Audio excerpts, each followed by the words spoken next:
This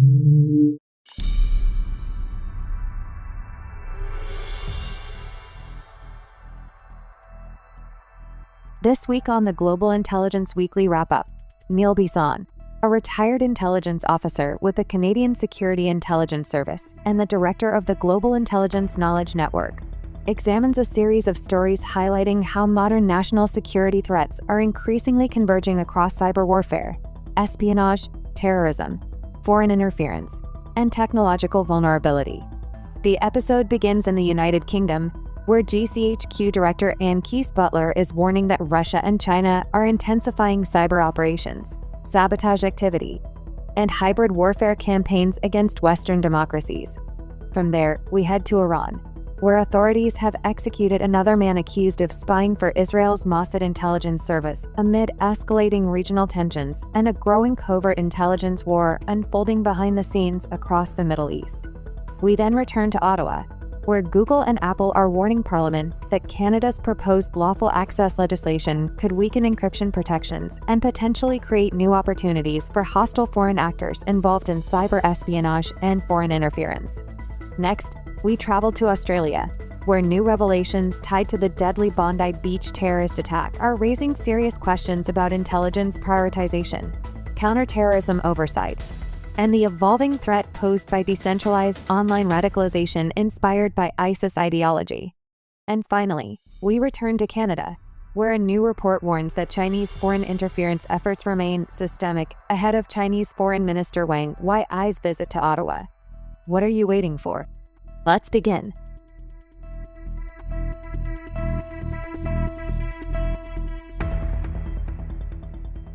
Hello, and welcome back to another episode of the Global Intelligence Weekly Wrap-Up. I'm your host, Neil Bisson, a retired intelligence officer with the Canadian Security Intelligence Service and the director of the Global Intelligence Knowledge Network. Each week, I take the latest articles concerning national security, foreign interference, espionage, and terrorism and provide you with analysis, insights, and intelligence to make sense of how the shadowy world of spies affects your country, your career, and your safety.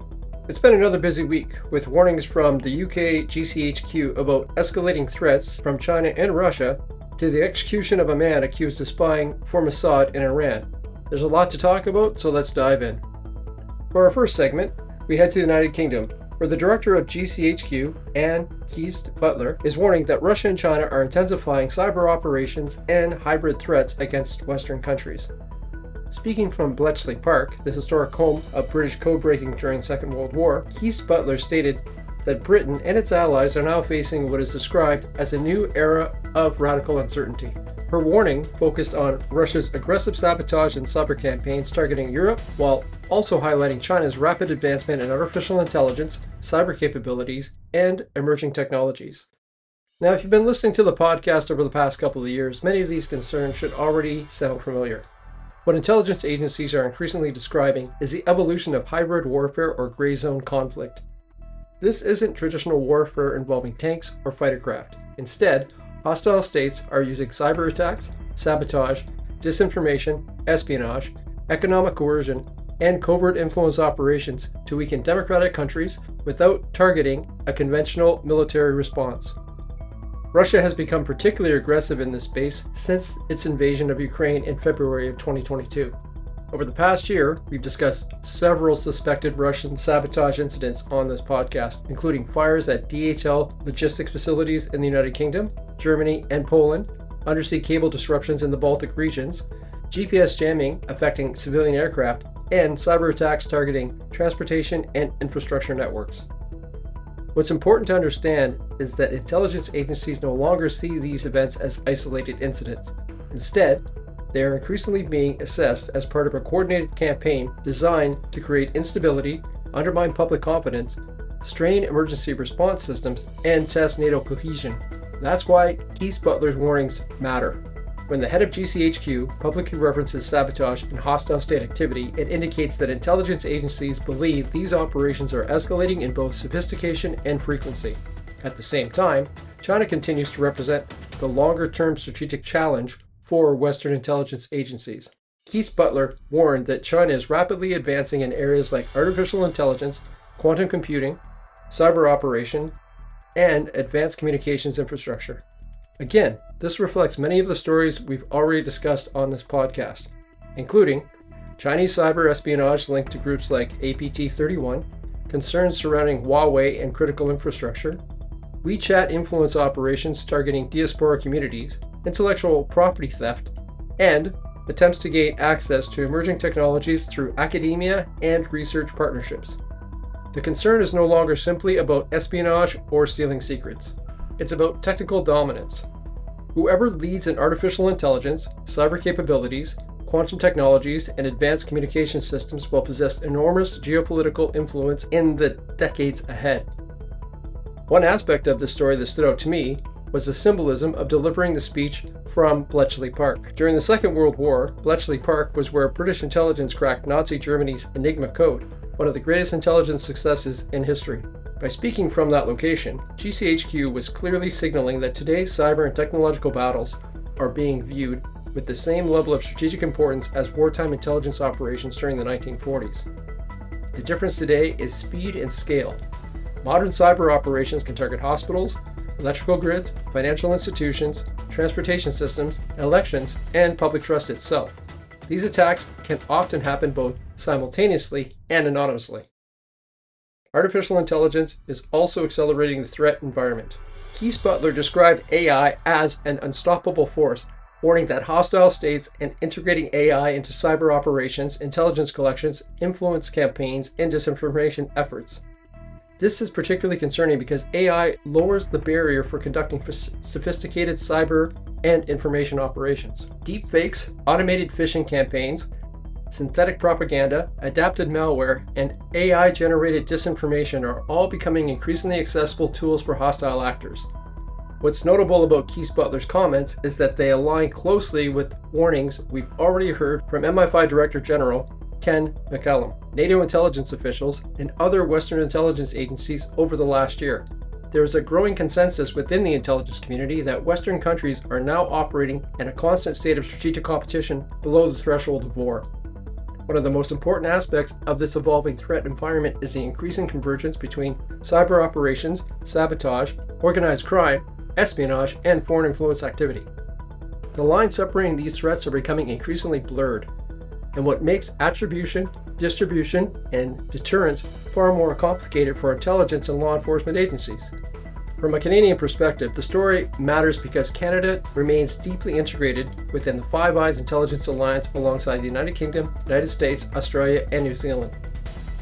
The same hostile actors targeting British and European infrastructure are almost certainly probing Canadian vulnerabilities as well. We've already seen repeated warnings from CSIS and CSE regarding cyber threats, foreign interference, espionage, and critical infrastructure targeting linked to hostile states like Russia and China. And as I've said many times before, these activities are not slowing down. They are evolving and escalating. This latest warning from GCHQ is another reminder that intelligence agencies no longer believe they are preparing for future cyber operation conflict. It's already here.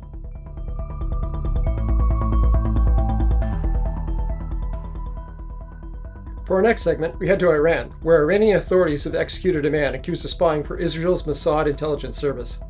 According to Iran's judiciary, the individual was convicted of espionage in cooperation with Israeli intelligence before being hanged earlier this week.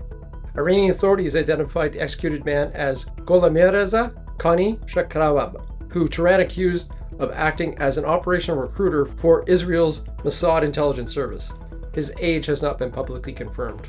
The execution comes amid a broader increase in arrests, espionage allegations, and executions inside Iran as tensions between Iran, Israel, and the West continue to escalate following months of regional instability, covert operations, and ongoing conflict throughout the Middle East.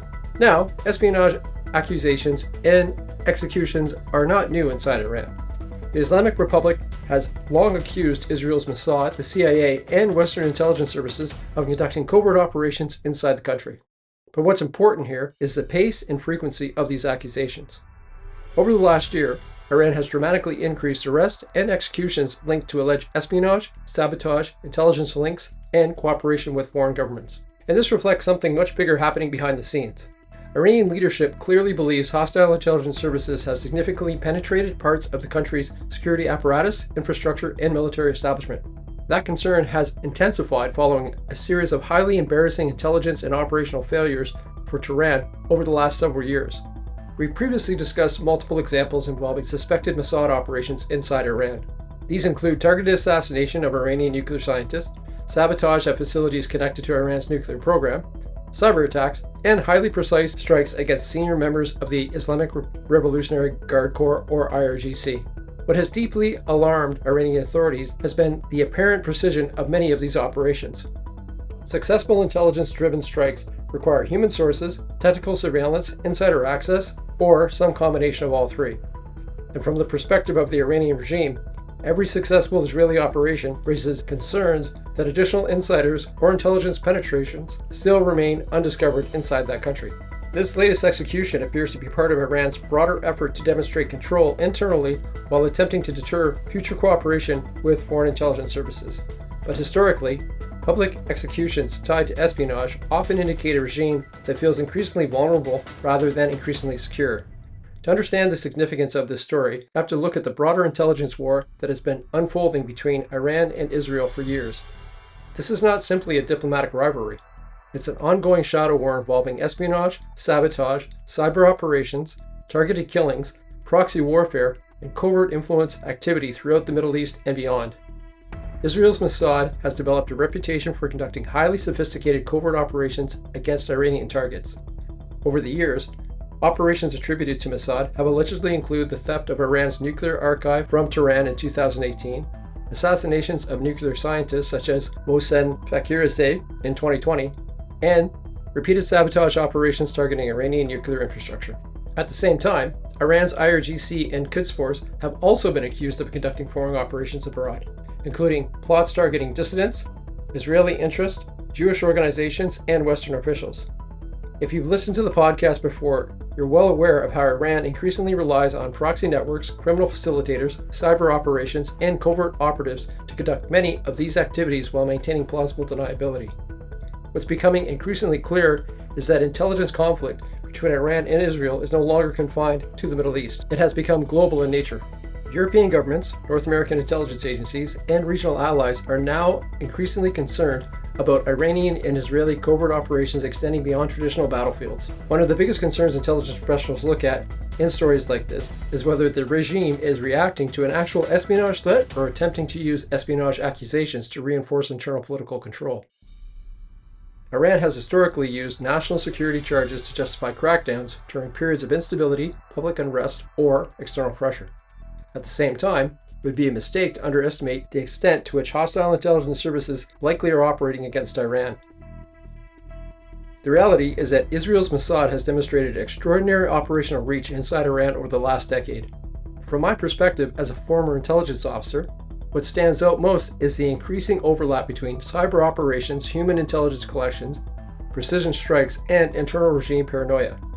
Modern intelligence conflicts are no longer isolated to traditional espionage. They now involve campaigns combining surveillance, cyber capabilities, artificial intelligence, proxy network sabotage, and influence operations simultaneously. And Iran appears to believe it is currently under sustained intelligence pressure from multiple adversaries. This latest execution is another reminder that the intelligence war between Iran and Israel continues to escalate beneath the surface of broader geopolitical tensions. While public attention often focuses on military strikes, military operations, and diplomatic statements, intelligence agencies remain deeply engaged in covert operations that rarely make headlines until something goes wrong. The growing number of espionage arrests and executions inside Iran suggests the regime is increasingly concerned about infiltration, insider leaks, and covert foreign operations targeting its leadership, military infrastructure, and strategic programs. And as tensions throughout the Middle East continue to evolve, we should expect these intelligence and counterintelligence battles to intensify rather than diminish. Because in many ways, long before open conflict begins, intelligence services are already fighting the war in the shadows.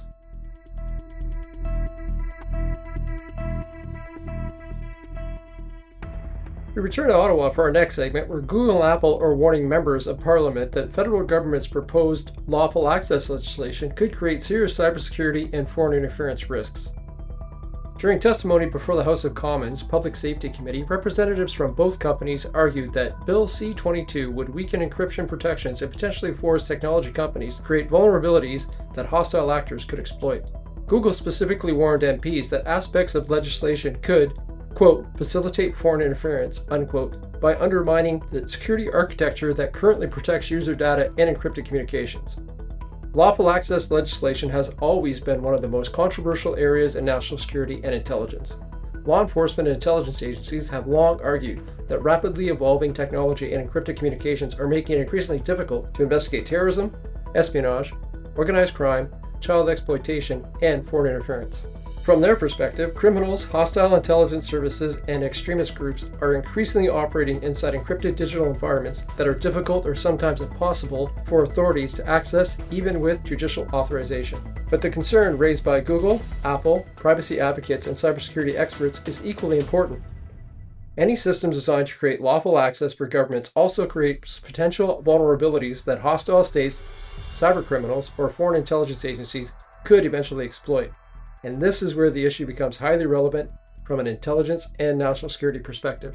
According to testimony before the committee, Bill C-22 could potentially compel companies to weaken encryption protections, override user deletion controls, or create remote access capabilities for law enforcement purposes.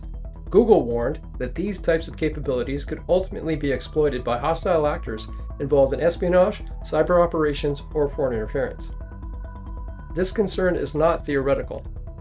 I've repeatedly discussed on this podcast how Russia, China, Iran, and other hostile actors actively target Western digital infrastructure, communication systems, and private data. We've covered Chinese cyber espionage operations links to groups like APT-31, Russian cyber campaigns targeting critical infrastructure, and repeated warnings from intelligence agencies about foreign states exploiting vulnerabilities in telecommunications and digital systems. What cybersecurity professionals often warn is that once a vulnerability or, quote, backdoor exists, controlling who ultimately gains access to it becomes extremely difficult. And history has shown that sophisticated intelligence services spend enormous resources searching for exactly that kind of weakness. The debate over encryption and lawful access is not a new one. For decades, intelligence agencies and police services around the world have argued that encryption creates what is called going dark. Situations where investigators possess lawful authority to intercept communications but lack the technical ability to access the encrypted data itself. Following the September 11 attacks, many Western governments expanded surveillance and intelligence collection powers in the name of counterterrorism and national security. But over time, concerns about privacy, government overreach, and digital security have grown significantly. What makes the current debate particularly sensitive is the growing foreign interference and cyber threat environment facing Canada. Over the last several years, CSIS, CSC, and the Foreign Interference Commission have repeatedly warned that hostile foreign states are actively targeting Canada's democratic institutions, diaspora communities, critical infrastructure, and digital systems. Not to mention, terrorist entity groups like 764 are predominantly using chat rooms and gaming platforms to identify victims, exploit children, share illegal content, and recruit members. At the same time, law enforcement agencies continue to argue they require updated authorities to operate effectively in an increasingly encrypted digital environment. This creates a very difficult balancing act between public safety, national security, privacy rights, and cybersecurity resilience. One of the most significant aspects of this hearing was that concerns were not only raised by privacy advocates, but by major technology companies whose software power the overwhelming majority of smartphones, tablets, and cloud systems used in Canada. Google argued that poorly defined provisions in the bill could force companies to weaken security systems in ways that hostile actors can exploit. Apple similarly warned MPs that even lawful access mechanisms intended for legitimate investigation purposes could create vulnerabilities within encrypted systems. From my perspective as a former intelligence officer, this highlights one of the biggest challenges facing modern intelligence and law enforcement agencies today. Technology is evolving faster than legislation, oversight frameworks, and public understanding has. At the same time, hostile foreign actors are becoming increasingly sophisticated in how they exploit cyber vulnerabilities, data access, and digital infrastructure. The concern intelligence professionals must constantly wrestle with is whether creating additional access authorities actually strengthens national security or unintentionally creates new vulnerabilities that adversaries can exploit. And in today's threat environment, that's not an easy question to answer. This debate surrounding Bill C-22 reflects a much broader global struggle over encryption, surveillance, cybersecurity, and state authority in the digital age. Governments want greater access to encrypted communications to combat terrorism, espionage, organized crime, and foreign interference. Technology companies and privacy advocates warn that weakening encryption could expose citizens, businesses, and governments to even greater cyber threats. And increasingly, intelligence agencies themselves are warning that hostile state actors like China and Russia are actively searching for precisely the kinds of digital vulnerabilities that we're discussing. As Canada continues modernizing its national security and lawful access laws, the challenge will be finding a balance between investigative capability and cybersecurity resilience. Because once a vulnerability exists inside a digital system, it is often only a matter of time before some form of adversarial government, criminal organization, or terrorist entity finds it as well.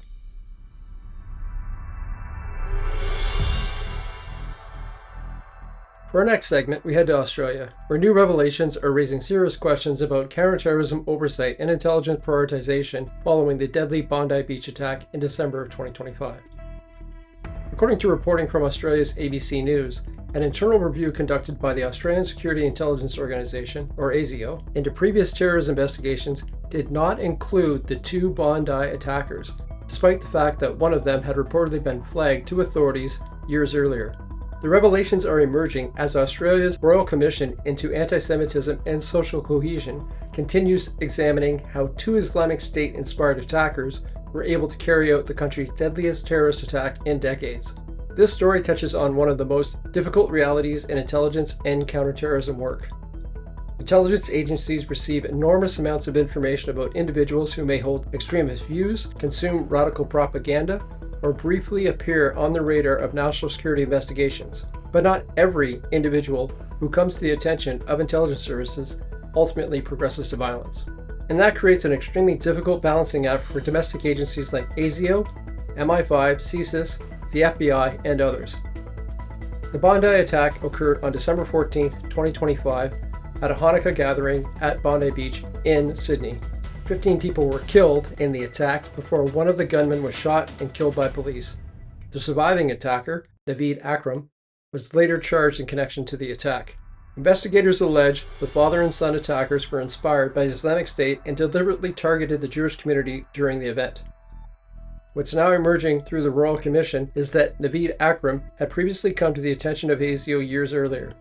According to reporting in Australia, concerns had reportedly been raised as far back as 2019 regarding extremist views and possible radicalization indicators connected to the attackers. Former ASIO Director General Dennis Richardson also reportedly questioned whether the original assessments conducted on the attackers were sufficiently thorough and whether they should have been reassessed in subsequent years as the threat environment evolved.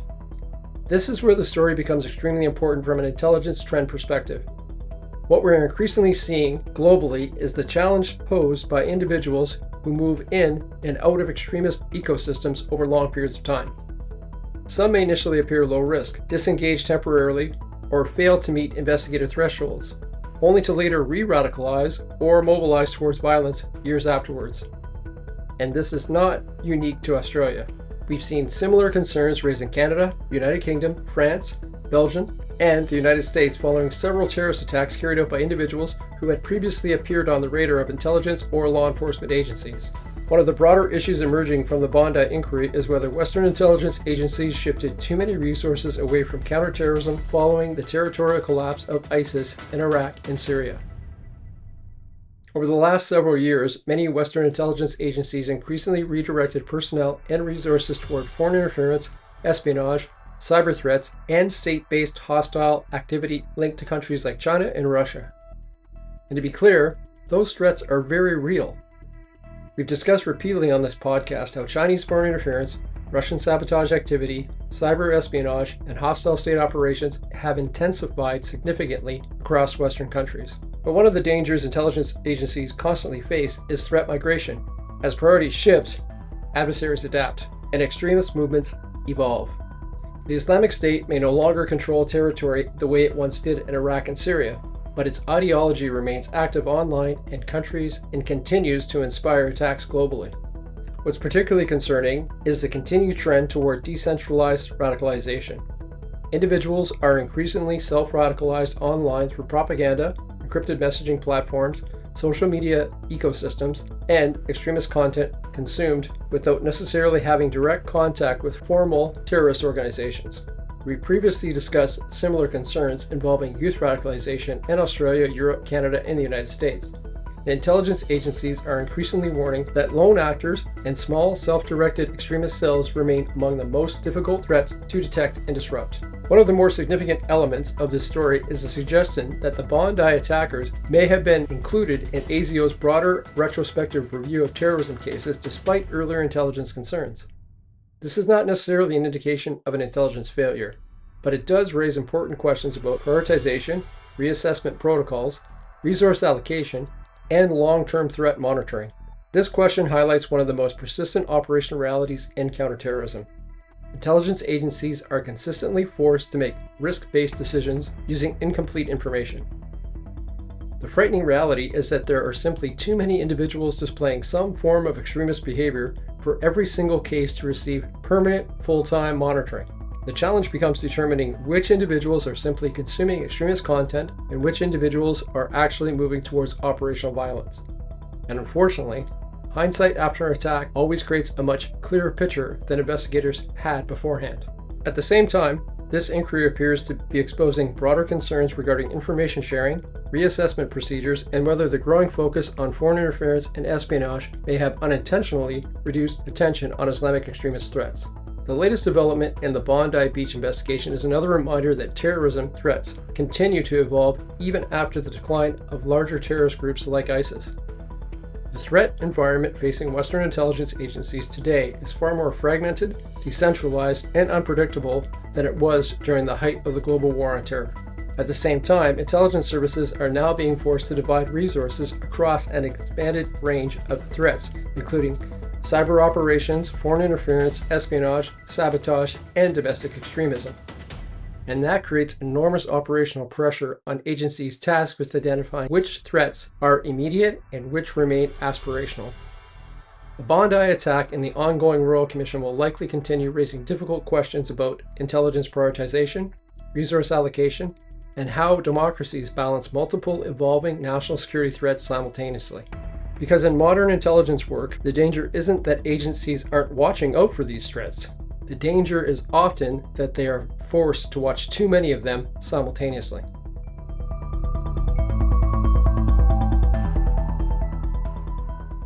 For our last segment this week, we end in Ottawa, where foreign interference linked to the People's Republic of China is once again at the center of Canada's national security discussion following the release of a new report warning that Chinese interference efforts remain, quote, systemic and continue to evolve. The report, released by the Montreal Institute for Global Security, comes just as Canada prepares to welcome Chinese Foreign Minister Wang Yi to Ottawa for the first time by a Chinese foreign minister in nearly a decade. Researchers and former officials involved in the report are calling for a more coordinated response among G7 countries to counter foreign interference activities linked to Beijing, particularly as China's tactics become more technologically sophisticated and increasingly embedded within democratic societies. According to the article, former Liberal Member of Parliament John McKay urged Foreign Affairs Minister Anita Anand to directly address foreign interference concerns with Wang Yi during his visit to Canada. McKay stated that if Canada and China are attempting to reset relations, then foreign interference must be part of that discussion. The article notes that Chinese Foreign Minister Wang Yi's last visit to Canada was in 2016 and became controversial after he lashed out at a Canadian journalist who questioned him about China's human rights record during a joint press conference with then Foreign Minister Stéphane Dion. The timing of this new report is significant because it highlights the continuing tension between diplomatic engagement with China and Canada's ongoing national security concerns regarding foreign interference, cyber espionage, intimidation campaigns, and intellectual property theft. Kyle Matthews, Executive Director of the Montreal Institute for Global Security, told Global News that while Canada must continue pursuing economic opportunities with countries like China and India, Canada, quote, cannot be naive. Matthews warned that Canada is dealing with states that have harassed Canadian citizens, targeted diaspora communities, and stolen intellectual property. The article also references comments from Dan Stanton, former CSIS executive manager and the current director of the National Security Program at the University of Ottawa, who emphasized the importance of government transparency regarding the continued threat of foreign interference. Stanton stated that Canadians, particularly diaspora communities, need reassurance that the government still recognizes the seriousness of foreign interference threats and intends to hold foreign states accountable for their actions. Over the past several years, concerns surrounding Chinese foreign interference in Canada have intensified significantly. These concerns have included allegations of interference in Canadian elections, intimidation of diaspora communities, clandestine overseas police stations operating in Canada, cyber espionage, influence campaigns, and attempts to cultivate political relationships at multiple levels of government. Much of this information became public through the Foreign Interference Commission led by Justice Marie-Josée Hogue, reporting linked to NSICOPT investigations and repeated warnings from the Canadian Security Intelligence Service. The article notes that Prime Minister Mark Carney's recent travel to Beijing in January as part of efforts to improve relations between Canada and China and strengthen economic consideration. However, the release of this report demonstrates that despite diplomatic engagement, national security concerns tied to China remain unresolved. From an intelligence perspective, this reflects the reality that foreign interference operations are often long-term strategic efforts designed to gradually shape political environments, influence decision-making, and advance geopolitical interests over time. Kyle Matthews' comments in the article highlight one of the major challenges facing Western democracies today, balancing economic interest and national security realities. While countries like Canada may seek increased trade and diplomatic engagement, intelligence and security officials continue to warn that some foreign states are simultaneously conducting covert influence and interference operations within democratic societies. Dan Stanton's comments are also particularly important because they focus on public trust and transparency. One of the recurring criticisms surrounding foreign interference in Canada has been the perception that governments have been slow to publicly acknowledge the scale of the threat environment. Diaspora communities in particular have repeatedly expressed concerns about intimidation, coercion, and harassment linked to foreign state actors operating inside Canada. Unlike traditional espionage cases involving arrest or prosecution, foreign interference frequently operates through influence, access, relationships, coercion, and manipulation behind the scenes. That makes public awareness and political transparency critically important. The release of this new report ahead of Chinese Foreign Minister Wang Yi's visit to Canada reinforces that foreign interference remains a major national security concern for Canada and its allies. While diplomatic and economic engagement with China may continue, Canadian officials, intelligence professionals, and national security experts are making it increasingly clear that concerns surrounding foreign interference, intimidation, and espionage cannot simply be ignored in pursuit of improved relations. As geopolitical competition continues to intensify globally, Canada will likely face increased pressure to strengthen its counterintelligence capabilities, improve coordination with allies, and provide greater transparency to Canadians regarding the ongoing threat posed by foreign interference operations. Well, that's going to do it for this week. I want to remind my listeners that the stories for the segments discussed in this podcast are available in the show notes, and I highly recommend you read them. This podcast is here to help you understand how the world of intelligence affects your everyday life, not to formulate your opinion. Until next week, stay curious, stay informed, and stay safe.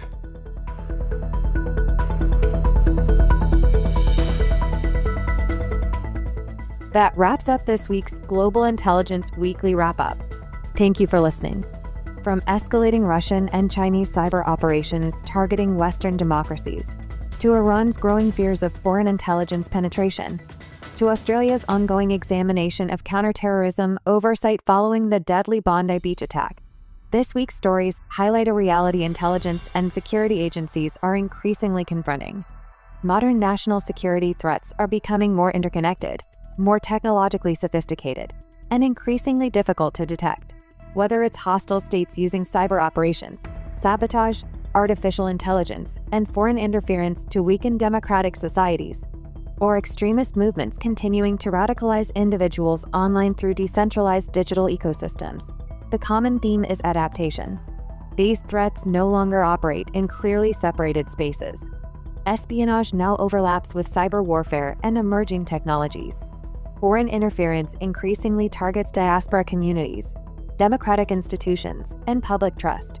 And terrorism threats continue evolving through online radicalization, encrypted communications, and decentralized extremist networks. This week's stories also highlighted another growing challenge facing democratic governments: How do intelligence and law enforcement agencies balance national security, cybersecurity, privacy rights, and democratic openness in a world where hostile actors are actively exploiting the same technologies we rely on every single day? Whether it's debates surrounding lawful access legislation in Canada, growing warnings about Chinese foreign interference, or the increasing use of artificial intelligence within cyber and influence operations, intelligence agencies are now operating in a threat environment that is evolving faster than many governments and institutions can adapt. Producing the Global Intelligence Weekly Wrap-Up requires ongoing monitoring of global developments, intelligence reporting, and emerging threats in order to provide listeners with clear, practical, and independent analysis each week. If you find value in this work, you're encouraged to support the podcast through Buzzsprout. Your support helps ensure that independent intelligence analysis and national security commentary continues to remain available to the public. Don't forget to subscribe, share the episode, and leave a review. It helps more listeners discover the show. And as Neil always reminds us, stay curious, stay informed, and stay safe.